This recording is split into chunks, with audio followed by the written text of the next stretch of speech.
بسم اللہ الرحمن الرحیم۔ السلام علیکم میرے عزیز دوستو، آج ہم اس مقدس مہینے کی حقیقت پر بات کریں گے جسے اللہ تعالیٰ نے تمام مسلمانوں کے لیے رحمت، مغفرت اور جہنم سے نجات کا ذریعہ بنایا ہے، یعنی ماہ رمضان کے بارے میں۔ کیا آپ نے کبھی سوچا ہے کہ رمضان المبارک کے روزے اللہ تعالیٰ نے مسلمانوں پر کیوں فرض کیے؟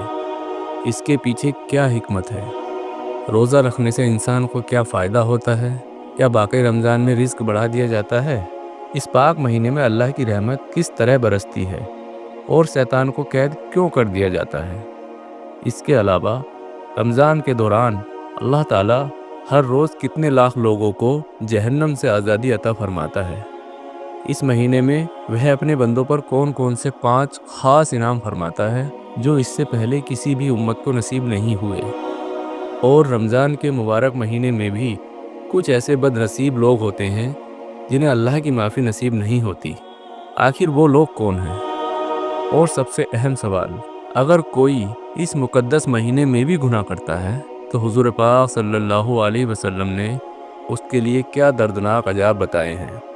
آج کی اس ویڈیو میں ہم ان تمام سوالوں کے جواب قرآن اور حدیث کی روشنی میں آپ کو بتائیں گے۔ ہم آپ سے گزارش کرتے ہیں کہ اس ویڈیو کو آخر تک ضرور دیکھیں، کیونکہ آج ہم ماہ رمضان المبارک کی اہمیت اور اس کے خاص پہلوؤں پر بات کریں گے۔ دوستو، ماہ رمضان کو 4 ناموں سے جانا جاتا ہے: ماہ رمضان، ماہ صبر، ماہ مواسات، ماہ رزق۔ ماہ صبر یعنی صبر کا مہینہ۔ روزہ صبر اور خدا کی رضا کے لیے اپنی خواہشوں کو قابو میں رکھنے کا نام ہے۔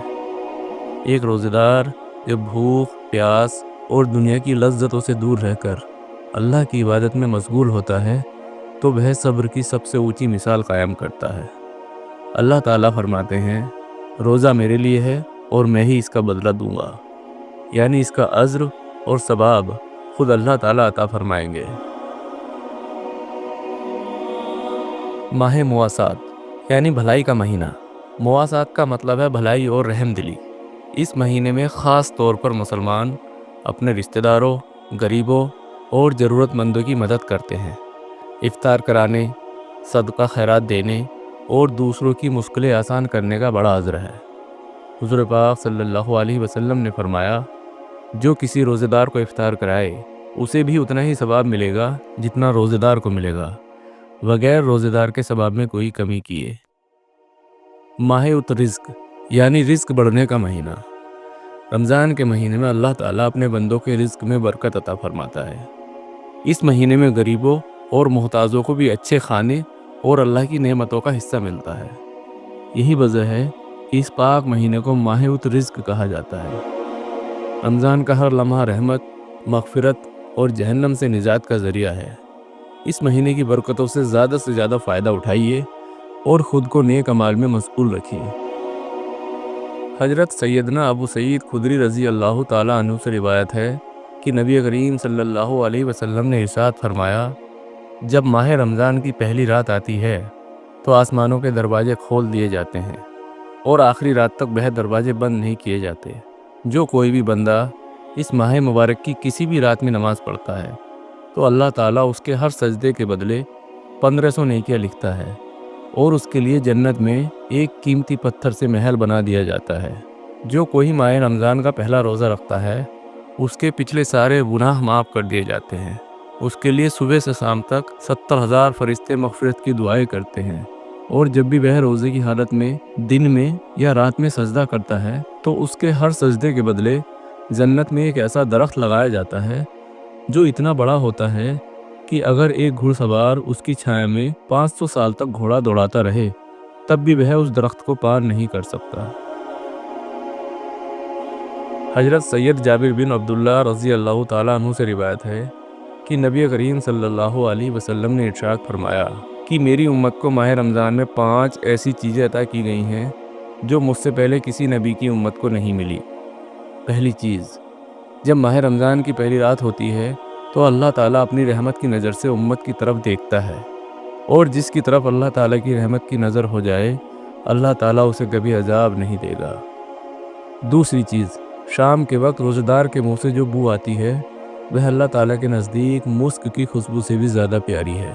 تیسری چیز، فرشتے دن اور رات روزہ دار کے لیے مغفرت کی دعائیں کرتے رہتے ہیں۔ چوتھی چیز، اللہ تعالیٰ جنت کو حکم فرماتا ہے کہ میرے نیک بندوں کے لیے تیار ہو جاؤ، بہت جلد وہ دنیا کی تکلیفوں اور پریشانیوں سے بری ہو کر سکون پائیں گے۔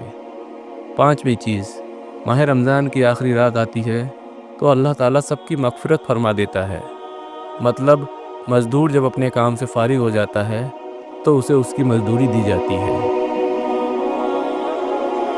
حضرت سیدنا ابو ہریرہ رضی اللہ تعالیٰ عنہ سے روایت ہے کہ نبی کریم صلی اللہ تعالیٰ علیہ وسلم نے ارشاد فرمایا کہ 5 نمازیں جمعہ سے اگلے جمعہ تک اور ماہ رمضان سے ماہ رمضان تک گناہوں کا کفارہ ہے جب تک کہ گناہ کبیرہ سے بچا جائے۔ حضرت سیدنا عبداللہ ابن مسعود رضی اللہ تعالیٰ عنہ سے روایت ہے کہ نبی کریم صلی اللہ تعالیٰ علیہ وسلم نے ارشاد فرمایا کہ رمضان شریف کی ہر رات آسمان میں صبح صادق تک ایک اعلان کرنے والا فرشتہ یہ اعلان کرتا ہے، اے بھلائی مانگنے والوں ارادہ مضبوط کر لو اور خوش ہو جاؤ، اور برائی کا ارادہ رکھنے والوں برائی سے رک جاؤ۔ ہے کوئی معافی مانگنے والا جس کو معاف کر دیا جائے؟ ہے کوئی توبہ کرنے والا کہ اس کی توبہ قبول کی جائے؟ ہے کوئی دعا مانگنے والا کہ اس کی دعا قبول کی جائے؟ ہے کوئی سائل کہ اس کا سوال پورا کیا جائے؟ اللہ تعالیٰ رمضان المبارک کی ہر رات میں 60,000 گنہگاروں کو جہنم سے آزاد کر دیتا ہے، اور عید کے دن سارے مہینے کے برابر گنہگاروں کو بخش دیا جاتا ہے۔ ایک دوسری روایت میں حضرت محمد مصطفیٰ صلی اللہ تعالیٰ علیہ وسلم نے ارشاد فرمایا کہ ماہ رمضان المبارک کے ہر دن اللہ تعالیٰ 10 لاکھ لوگوں کو جہنم سے آزاد کر دیتا ہے۔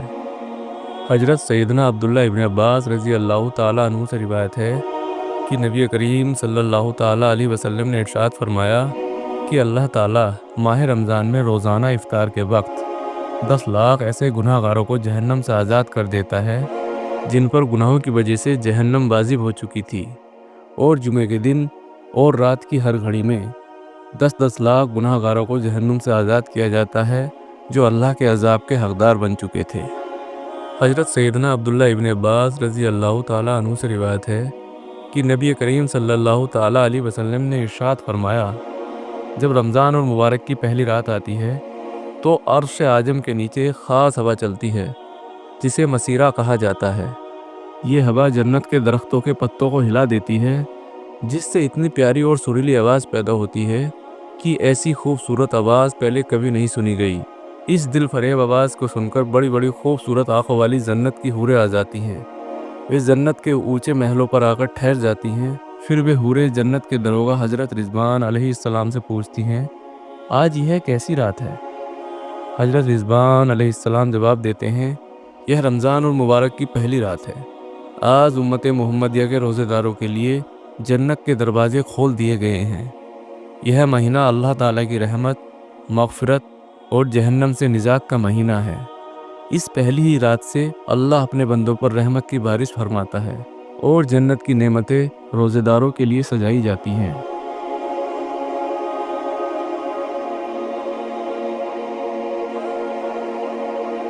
میرے عزیز دوستو، روایتوں میں آتا ہے کہ جب رمضان المبارک کا مہینہ آتا تو نبی اکرم صلی اللہ تعالیٰ علیہ وسلم کا رنگ مبارک بدل جاتا۔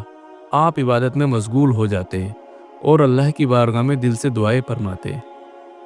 حضرت سیدنا ابو ہریرہ رضی اللہ تعالیٰ عنہ بیان کرتے ہیں کہ نبی پاک صلی اللہ تعالیٰ علیہ وسلم نے ارشاد فرمایا، جب رمضان کا مہینہ آتا ہے تو جنت کے دروازے کھول دیے جاتے ہیں، جہنم کے دروازے بند کر دیے جاتے ہیں اور شیطان کو قید کر دیا جاتا ہے۔ لیکن افسوس، بد نصیب ہیں وہ لوگ جو اس ماہ مقدس میں بھی اپنی نفسانی خواہشوں کے پیچھے بھاگتے ہیں اور اللہ کی رضا والے کاموں کو چھوڑ دیتے ہیں۔ وہ رمضان جیسی پاک گھڑیوں میں بھی گناہ کرتے ہیں، جبکہ اللہ تعالیٰ نے اس مہینے میں شیطان تک کو قید کر دیا ہوتا ہے۔ نبی اکرم صلی اللہ تعالیٰ علیہ وسلم نے یہ بھی ارشاد فرمایا، جو لوگ اس بابرکت مہینے میں بھی اپنی بخشش نہ کروا سکے تو وہ کب کروائیں گے؟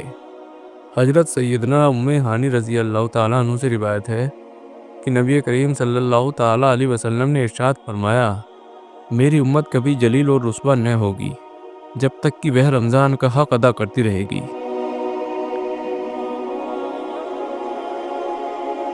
جب حضور صلی اللہ علیہ وسلم سے پوچھا گیا، یا رسول اللہ، رمضان کے حق کو ضائع کرنا اور امت کا ذلیل و رسوا ہونا کیا ہے؟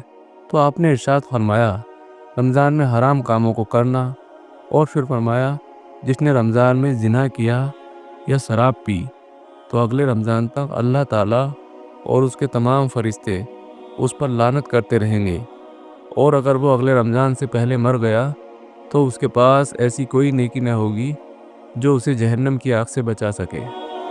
دوستو، ڈرو اس دن سے جب رمضان کی برکتیں کسی کے لیے بے اثر ہو جائیں۔ جس طرح رمضان میں نیکیوں کا ثواب بڑھا دیا جاتا ہے، اسی طرح گناہوں کا حساب بھی سخت ہو جاتا ہے۔ میرے عزیز دوستو، اب ہم اس سوال پر بات کرتے ہیں کہ روزہ رکھنے کا مقصد کیا ہے، روزہ کن لوگوں پر فرض ہے، اور کنہیں رمضان میں روزہ چھوڑنے کی اجازت دی گئی ہے۔ اس بارے میں اللہ تعالیٰ سورہ بقرہ میں ارشاد فرماتا ہے، اے ایمان والو، تم پر روزے فرض کیے گئے جیسے تم سے پہلے لوگوں پر فرض کیے گئے تھے، تاکہ تم پرہیزگار بن جاؤ۔ یعنی روزے کا اصل مقصد انسان میں اللہ کا ڈر اور پرہیزگاری پیدا ہونا ہے۔ اللہ تعالیٰ نے سورہ البقرہ میں یہ بتایا کہ رمضان کے مہینے میں کون روزہ چھوڑ سکتا ہے۔ نمبر 1، بیمار انسان۔ جو انسان اتنا بیمار ہو کہ روزہ نہیں رکھ سکتا، اسے رمضان میں روزہ چھوڑنے کی اجازت ہے، لیکن بعد میں ٹھیک ہونے پر اس کی قضا کرنی ہوگی۔ نمبر 2، مسافر۔ جو کوئی شرعی طور پر سفر کر رہا ہو، اسے بھی روزہ چھوڑنے کی اجازت دی گئی ہے، وہ بعد میں اس کی قضا کر سکتا ہے۔ نمبر 3، کمزور انسان۔ جو انسان اتنا بوڑھا یا کمزور ہو کہ روزہ نہیں رکھ سکتا اور آگے بھی روزہ رکھنے کی امید نہیں ہے، تو اسے روزہ چھوڑنے کی اجازت ہے، لیکن اس کو اس کے بدلے ایک مسکین کو کھانا کھلانا ہوگا۔ اللہ تعالیٰ سورہ البقرہ میں آگے ارشاد فرماتا ہے، میں تمہارے لیے آسانی چاہتا ہوں، میں تم پر سختی نہیں چاہتا۔ یعنی اسلام کوئی سخت مذہب نہیں، بلکہ یہ انسان کی سہولت اور رحمت کا پیغام دیتا ہے۔ روزہ صرف ایک عبادت نہیں، بلکہ یہ نفس کی اصلاح اور اللہ سے قربت کا ایک بہترین ذریعہ ہے۔ جو لوگ روزہ نہیں رکھتے، ان کے لیے اسلام نے آسانی کا راستہ بھی رکھا ہے۔ میرے عزیز دوستو، جیسا کہ اللہ تعالیٰ نے ہر مسلمان پر نماز فرض فرمائی، ٹھیک اسی طرح رمضان المبارک کے روزے بھی فرض کیے گئے۔ یہ روزے ہر مسلمان، مرد، عورت اور ہر بالغ پر فرض ہیں۔